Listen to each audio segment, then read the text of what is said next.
Hello, Monetization Nation. Today I'm joined by Lois Hoffman. Lois is the owner of The Happy Self Publisher and the award-winning author of Write a Book, Grow Your Business, and The Self-Publishing Roadmap. She helps new and experienced writers share their experiences, knowledge, and creativity through a variety of personalized writing, marketing, and self-publishing services to emerge as happy, confident authors. Thank you so much for joining us on the show today, Lois. Thanks so much for having me. So can you start off by sharing with us something that you are super passionate about? I love helping people share their words with the world. So many people have just a variety of stories, and I think it's so empowering to be able to help them get their words out. And sometimes it's just being able to tell it to me, but mostly through a book or and blog sometimes. So I've been working on a book for a couple of years now. I've been working on 2 books actually. And I have some friends that have been very successful in book writing. And I seem to hear a consistent theme from many of them as they give me their advice. They basically say, you're not going to make a lot of money from publishing a book through a traditional publisher. I have a friend, she sold 150,000 copies of her book, and she said she only made about $150,000 off of it. And to have that successful of a book and to make that little of money, she was very frustrated with that process.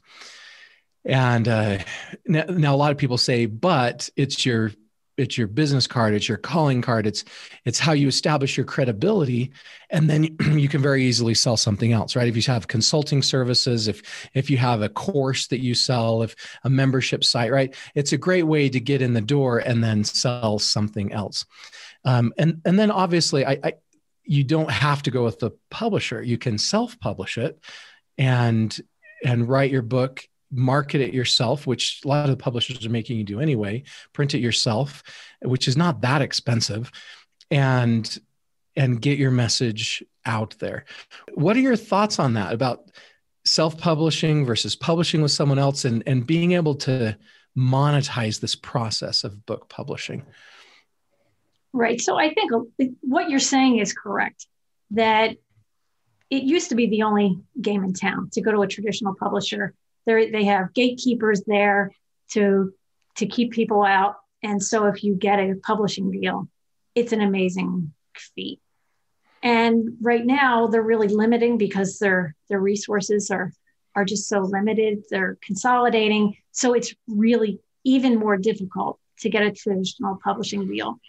And so what you're saying about the royalties being small, you might think of a first-time author in a traditional house getting maybe 10 to 15% of the royalties, where you can make on an ebook, you can make up to 70% on an ebook of your book sales, and maybe 30% on a paperback copy. So really, if you can master the art of marketing your book and like you said, using your book as a credibility tool to start other things like consulting or courses or speaking, then you're really going to be able to monetize the book so much better than just selling one copy at a time.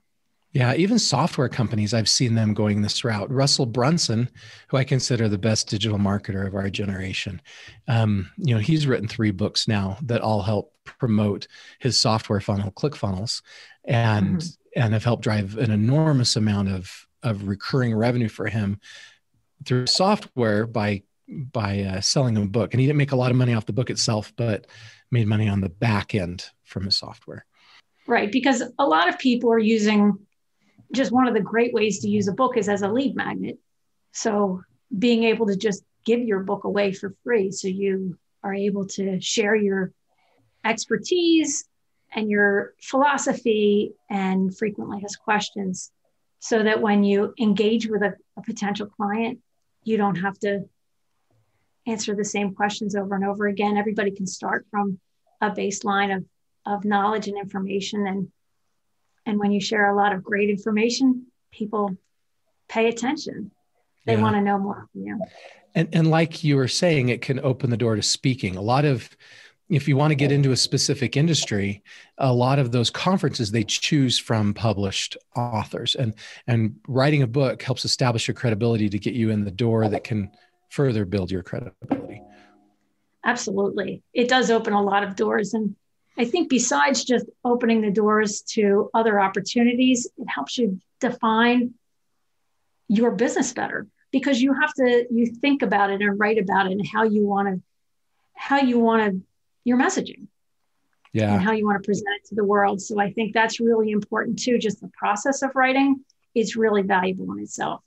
So I was going to ask you, what are the biggest benefits of writing a book? We've talked about establish credibility, get you in the door for speaking opportunities, allow you to sell things in the future. There's some revenue that comes from it, especially if you self-publish it. You may be able to keep a lot more of the revenue. What are some of the other best benefits of writing a book? Well, I think we've talked about the biggest benefit, but I think if you're speaking, you can sell it in the back of the room. So it's additional income. Yeah. It's, I think being able to put author in your bio, I think it's valuable in a lot of spaces. We talk about credibility. You've written the book on your topic. So who better than you? How can you stand out from with competitors is that you wrote the book on it. So people can see what you believe and what you think and how you operate before they even meet you. So I think it's just so valuable in that respect. How do we determine the target reader for our book? The target reader for a book is similar to your target market. If you're in business, the importance of finding your target reader is you don't want to write this book for everyone, just like you're not marketing your business to everyone. And when you can pick out a specific target reader, you're writing just for them. You can write all of your content, all of your chapters that you're talking just to that specific person.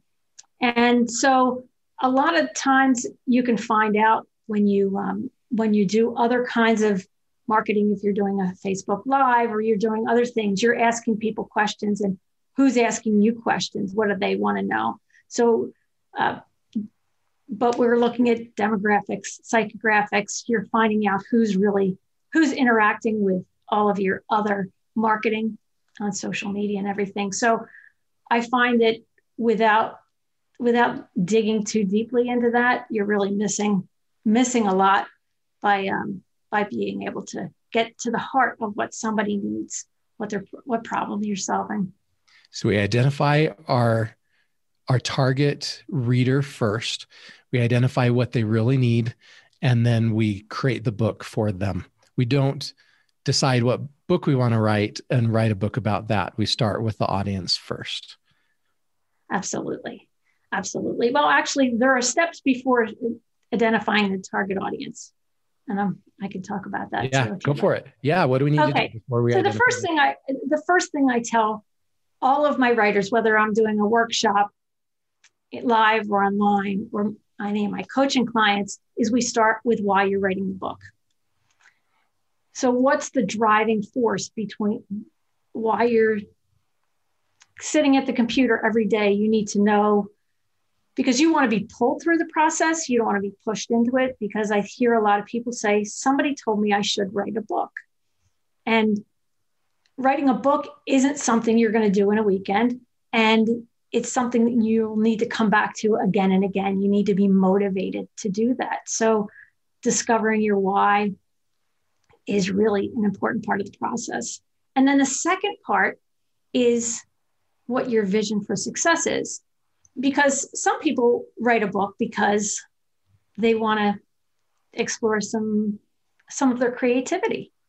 And the process of writing that's the over the rainbow, your pot of gold.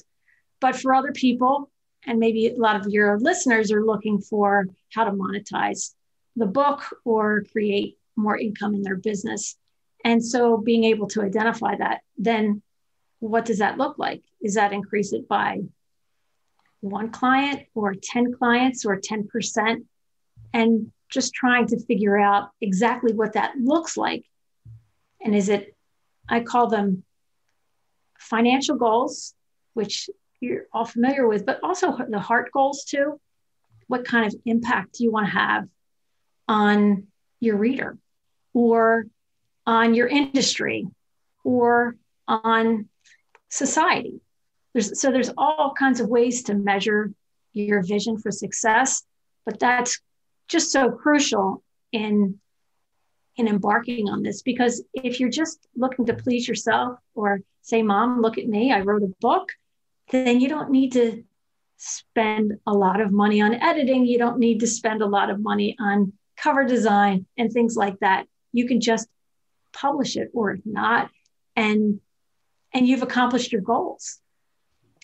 But if you're looking to make money on it, either through the book itself or increase in sales in your business, then you'll want to spend more money, more time, more effort on it. So if I decide I want to self-publish this book, what are the best companies or platforms that I should be looking at, both with the printed book, the ebook, and the audiobook?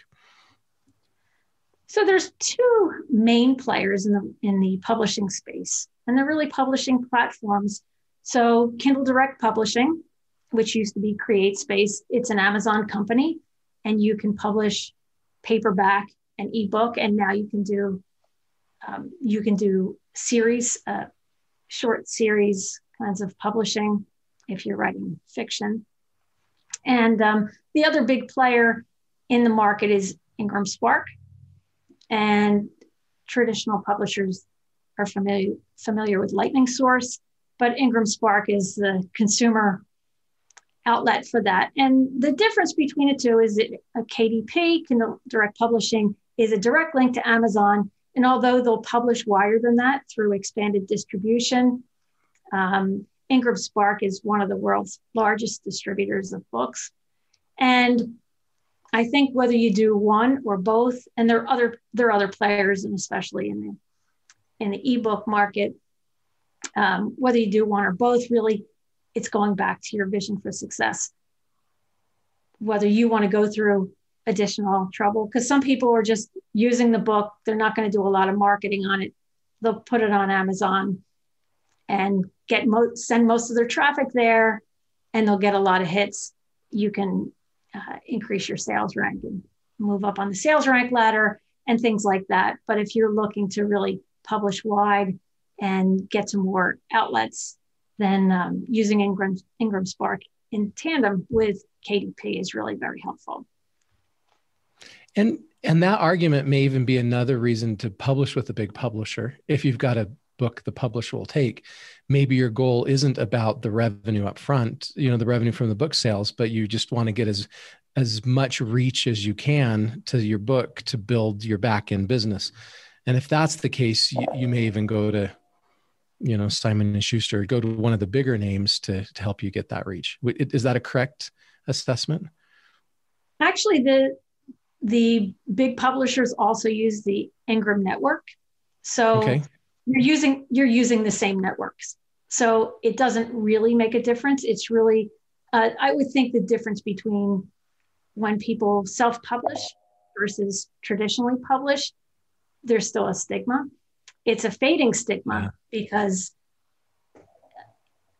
it just is open to so few authors these days. The publishers need to know that your book is going to make them money, or they're not going to publish it. So you already have to have an established marketing platform. You need to be need to be a big name, or have something that's so topical that they know is going to sell well. So the network itself is still the same. It's the marketing that changes. I did not know that. Okay, can you tell us your advice for putting together the content, the outline, the mind map for the book when you're just starting out? How should we best do that? Well, this is one of my favorite parts of the process, because for me, I get out and people do it in a lot of different ways. So this is just my process. But what I do is I take out some big easel paper, and I happen to like colored markers too. And I set the timer for 20 minutes and brain dump. whatever comes to my mind, I write it down. I don't write it in any kind of lists or columns or any kind of order. And I purposely write all over the place. And I don't pick up my marker until the 20 minutes are up. So ridiculous ideas come to mind, but also some things that I hadn't thought of. Because if you've been thinking about your book, you have some ideas of what you want to do, but until you actually go in and get it all out. And I actually suggest doing that a couple of times, because you'll start to see some themes, but then after that, it starts to get a little bit more organized. I have people write things on note cards or sticky notes, and I really like the physical nature of brainstorming, because you're activating a different part of your brain, and the physical part of just one concept at a time, because then you can rearrange the concepts, and maybe something you figure out the biggest pieces first and put everything else after that. What advice do you have for us about the cover? And then what advice do you have for us about the back cover? Okay. So the front cover, everybody looks at the cover and judges the book. So one, you want to have something that's clear so that in a thumbnail on Amazon, people can see it and identify with it. The other thing is to not get so caught up in the actual graphic as much as the idea you're trying to generate. And so the title itself, the shorter is better, because you want it to stand out. But the subtitle can be longer. And I've seen some subtitles that are doozies, but you can have different lengths for the subtitle, because it's going to be smaller, and graphically it won't take up as much real estate. And the back cover is your description. It's your sales copy. So if you have a lot of reviews, your reviews may trump the description, but I always suggest that people put a description on there. And then if it's too early for your reviews, you can always put your bio and a cover. If you're trying to get more visible in your new space or in an old space that you're trying to be more visible, having your face and a bio, it can be important to establishing that credibility. Let's talk about the writing life. Yeah, I've done my table of contents. I've got my description. Now I've got to kind of slog through and get this thing written. You've suggested starting to write a bunch of blog posts, right? And writing and then bringing those together. What advice do you have for the execution, getting it written, so we don't get burnt out and give up, and we can get it done in a reasonable period of time? Right. One, trying to decide what a reasonable period of time is. So and that may be hard if you don't know how quickly you write. And you're going to find out within a few writing sessions how long it takes you to write a section. Or maybe you say you have an hour to write it. But you're going to need that will come with time. And knowing that the beginning is going to be, you're going to fly through, and the end, you're just going to push yourself to the end. It's the middle that sags a little, but just knowing that there's a middle that sags, and having a powerful why and vision for success, that's going to help you get through. But specifically, what I do, I'm using a new platform called FocusMate. I don't know if you've heard of FocusMate. I have not. Tell me about it. So FocusMate is a platform that allows you to sign up from, say, 10 to 11 or anytime you can. So it's 10 o'clock. You say, I'm going to work on my book, and you log on for 50 minutes. So first you log on with one other person. So one other person is waiting for you from across the world, and you get on and you greet each other and tell each other what you're going to work on for that hour. You mute yourself, and work on it for an hour and come back for another 30 seconds and ask each other how you've done. And then you walk away with an accountability partner. And I mean, I've never seen the same person twice, but so it's just about getting it on your schedule and feeling accountable to someone. Let's talk about the launch a little bit. What tips can you give us to do a killer book launch? First is start early, because part of launching a book is generating the excitement. So a lot of authors tell me that they're going to wait until the book is written and published, and then they'll think about marketing. But like anything, it takes a while.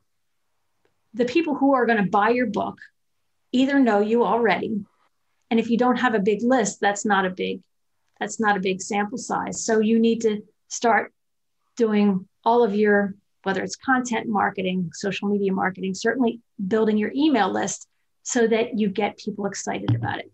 Because like so many things, it's so much easier to sell excitement than it is to sell a product or service. So if you get people, you bring people along on your writing process, you're telling people on social media, in emails, here I am, this is what I worked on today.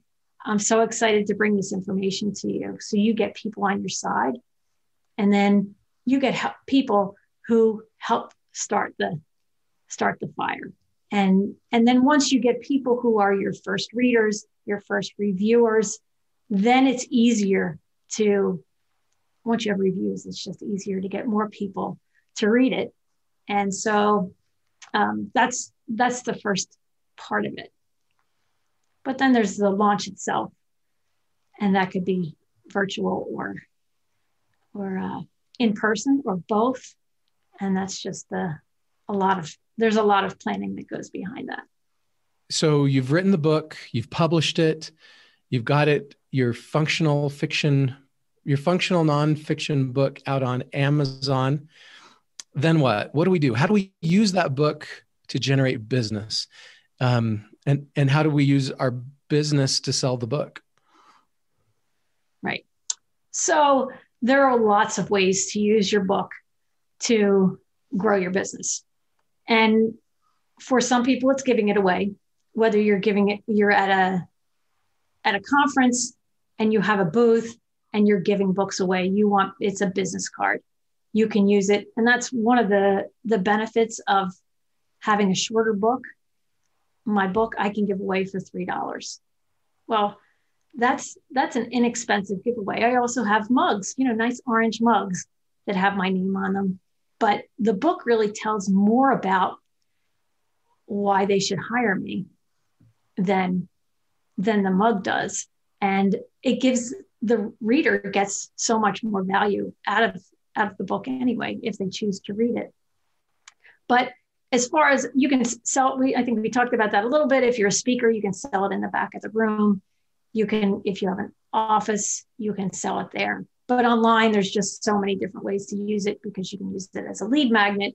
And a lot of people, when ebooks first came out, that's what a lot of people used as their lead magnet. And talk about short ebooks. I mean, there's some ebooks out there they call them ebooks, but they're 5,000 words, which is not a lot of pages. So, I think the book that you have is about just shy of 30,000 words. So 5,000 words is a really short book. And I think there's a place for that, but I don't know that I would call it a book. But also you can, I make sure that I have it everywhere I go, that when I'm in a networking event or when I'm in conferences, that I can use that and have it handy. So if people want to buy it, I have it. It's in my car. It's at every workshop that I do. And so a lot of people are consuming it. They want to walk away with something.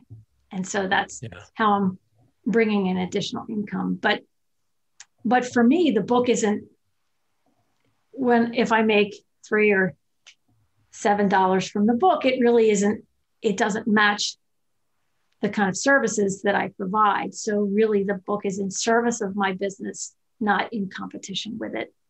For me, if I spend all my time marketing my book itself, I'm not going to get the value that I get by having that in service of my business. Thank you so much, Lois, for sharing your stories and insights with us today. Here are some of my key takeaways from this episode. Number one, writing a book can provide an additional source of revenue, establish our credibility, act as a lead magnet, open doors to other opportunities such as speaking events, and establish our expertise. Number two, before we begin writing a book, we should determine our why, our vision for success, and our ideal reader. Number three, to help us through the writing process, we should schedule in specific time to write each day.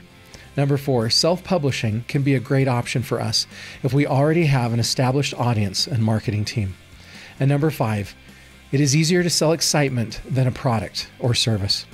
You can learn more about or connect with Lois by checking out her books on Amazon, visiting her website at happyselfpublisher.com, or connecting with her on Instagram or Twitter.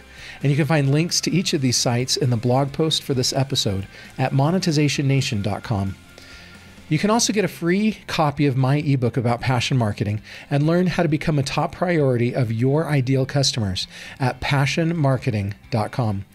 You can also subscribe to Monetization Nation on YouTube, Instagram, Twitter, our Facebook group, and on your favorite podcast platform. Thank you so much for joining me for this episode. I wish you success as you write and publish your book. Do you want to become a better digital monetizer? To receive great monetization stories and secrets, please go to monetizationnation.com and join free. And if you liked today's episode, please subscribe to the show and share it.